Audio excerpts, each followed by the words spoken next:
ఒకరోజు Tom Jerry ఇద్దరు బయట ఆడుకొని ఇంటికి తిరిగి వస్తూ ఉండగా దారిలో ఒక భయంకరమైన మామిడి చెట్టు కిందకు వెళ్తారు. టామ్, ఏంటి మనం ఈ చెట్టు దగ్గరికి ఎందుకు వచ్చాం అని అంటాడు. అప్పుడు జెర్రీ, ఎలాగో వచ్చాం కదా టామ్, ఒక మామిడికాయ తీసుకుని వెళ్ళిపోదాం అంటాడు. సరే అయితే పద అని టామ్ జెర్రీ ఇద్దరు చెట్టు దగ్గరికి వెళ్ళి అక్కడ ఉన్న ఒక రాయి తీసుకొని చెట్టు మీద ఉన్న మామిడికాయ మీద విసురుతారు. అంతే, ఒక్కసారిగా పెద్ద గాలులతో ఒక దెయ్యం చెట్టు మీద కనిపిస్తుంది. ఇద్దరు భయంతో ఒకరిని ఒకరు పట్టుకొని ఎవరు నువ్వు అని అడుగుతారు.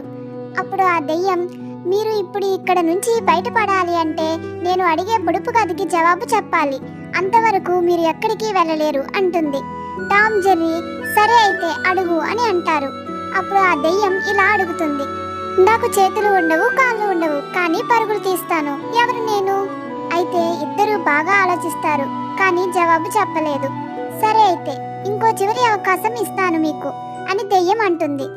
పక్షిలా ఊరు వెళ్తుంది, కానీ రెక్కలు లేవు, ఏమిటది?